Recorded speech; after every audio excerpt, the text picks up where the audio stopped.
Rida Chong, Deputy Commissioner ng Philippine Insurance Commission. Thank you so much for being here this morning at sana po kaya para kayo ay hindi na kayo masyadong kabahan na mauwi sa wala ang inyong mga pinaghirapang ari-arian dahil sa baha at bagyo. Kumuha na po ng flood insurance mula sa isang mapagkakatiwalaang insurance company at agent. Ngayon naman lipat tayo sa ating unang balita. Thank you po, ma'am.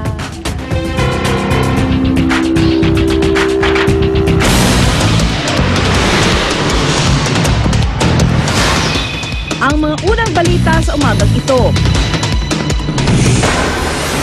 Dahil sa pagpapakawala umano ng tubig ng ilang dam, Hagonoy at Kalumpit sa Bulacan, nalubog sa baha. Bagong bagyo na si Kiel, nagbabanta sa Northern Luzon. Pagpapataw ng VAT sa toll, sisimula na ipatupad mamayang hating gabi. Matapos ang bukiti ng Pilipinas, bagyong Pedring sa China naman na nalasa. Irish boy band na Westlife, gusto raw maka-jamming, sina pambansang kamauman ni Pacquiao at Pinay singing sensation na si Charis. Huwag pa huli, tutok na sa unang balita. Magandang umaga, narito na mga unang balita.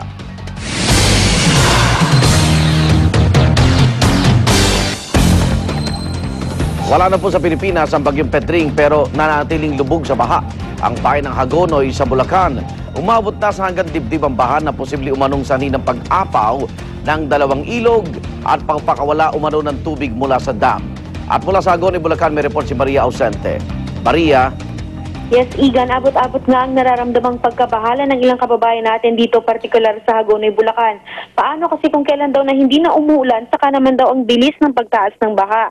Pasado 1:00 ng madaling araw kanina nang minuntahan natin ang Barangay San Pedro na siyang pinakabungad na barangay patungo sa bayan ng Hagonoy. Pero mismong kami ay pinigilan na nga ng mga tao na tumuloy dahil sa looban daw ay lampas bewang at meron nang aabot din sa dibdib ang baha.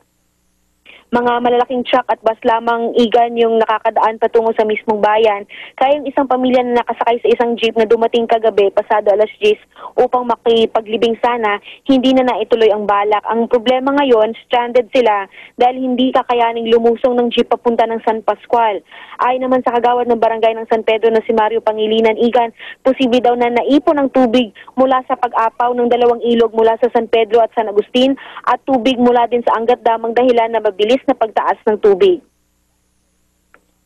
Sa Igan ay hindi pa rin natin mapasok itong San Pedro High School kung saan may inilikas na 117 na mga pamilya doon. Pero ayon pa rin dito kay Kagawad Mario Pangilinan, kailangan ng mga evacuee ng pagkain dahil siksikan na rin doon sa nasabing paaralan. Igan?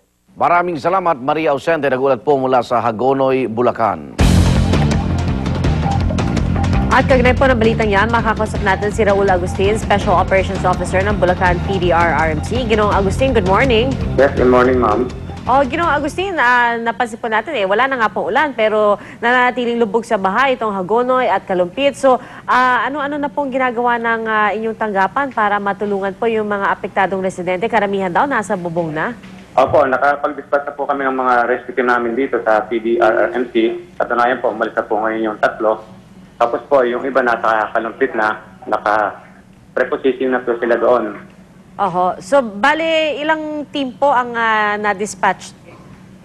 Dito po sa amin, 3. Tapos sa hapon po, 8 yun. Sa hapon, 8 na isa-dispatch namin sa Kalumpit. Kasi nagkaroon po kami ng force evacuation doon. Kaya na talaga yung iba, ayaw pong sumama. Dahil siguro hindi nila alam na ganun kalaki yung tubig na darating. Alam po ba ninyo kung ilan po yung nananatiling stranded? Sa ngayon po, yung data po sa amin na hindi po namin kung ilan po lahat yung stranded talaga. Pero doon sa mga nag-forced evacuation, marami-rami na rin po yung sumunod dito. Marami po kami na-evacuate kahapon. Nasa mga evacuation center po sila ng training center ng Kalumpit. Yung iba nasa chapel, yung iba nasa school, elementary school. Kamusta naman po yung mga nasa evacuation center? Okay naman po sila, ma'am. Nabibigyan naman po yung Governor Willie ng mga relief goods, pati gamot, kung ano po yung mga pangangailangan doon, nabibigyan naman po.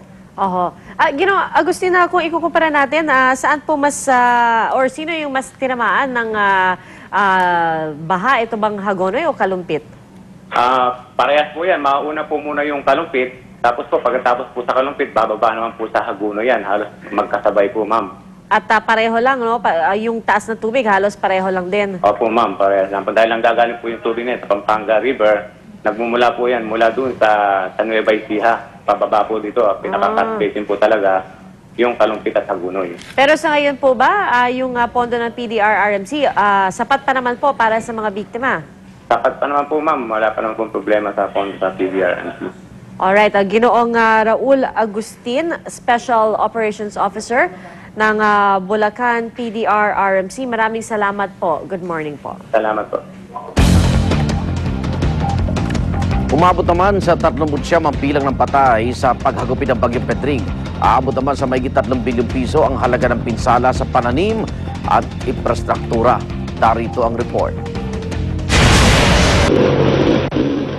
Kahit wala na ang Bagyong Pedring, lubog pa rin sa baha ang 10 bayan sa Pangasinan at tila di pa tapos ang kalbaryo ng mga residente. Ngayong nagpakawala ng tubig ang San Roque Dam, di tuloy maiwasang matakot ang mga residente. Sa kasagsagan kasi ng Bagyong Pepeng noong 2009, nalubog ang maraming bahagi ng Pangasinan na magpakawala ng tubig ang dam. Sa pag-aaral ng GMA News Research, 10 bayan agad ang posibleng maapektuhan sa water release ng San Roque. Pero pagpapanatag ng mga otoridad ngayon, bahagya lang daw ang magiging epekto nito sa mga residente. Misulang dagat din ang ekta-ektaryang taniman at palaisdaan sa ilang barangay sa San Luis at Candaba sa Pampanga. Kaya sinamantala ng ilan ang panghuhuli ng mga isdang naglutangan at inagos ng baha. Marami ring mga residente ang nanatili sa itaas o di kaya'y sa bubong ng kanilang mga bahay. Sa Nueva Ecija, daan-daang sasakyan ang stranded sa mga binahang kalsada. Habang sa Cabanatuan, sa sementero na nagpalipas ng gabi ang ilang pamilyang lumikas mula sa hanggang leeg na tubig baha. Sa paghupa naman ng baha sa Isabela, puspusan ang paglilinis ng mga residente sa pinsalang iniwan ng bagyo. Ang mga magsasaka sinamantala ang magandang panahon para ibilat ang mga nabasang ani sa pag-asang mapagkakakitaan pa nila ang mga ito. Pero dasal nila lumihis sana ang bagong bagyong parating. Sana hindi pumunta dito, mahirap ng lahat ng pala edi masira na naman.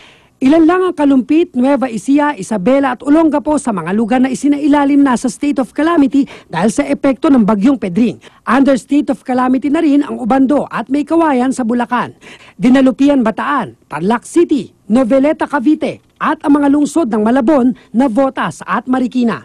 Kaya sa mga nawalan ng tahanan sa bagyo, nag-abiso ang Pag-ibig na bibigyang prioridad ng ahensya ang calamity loan application ng mga miyembro nitong nakatira sa mga lugar na nasa state of calamity dahil sa bagyo. Sa pag-alis si Pedring sa bansa, nag-iwan siya ng 39 na patay. Mahigit 3 bilyong piso naman ang naitalang halaga ng pinsala sa agrikultura at mahigit 100 milyong piso sa infrastruktura.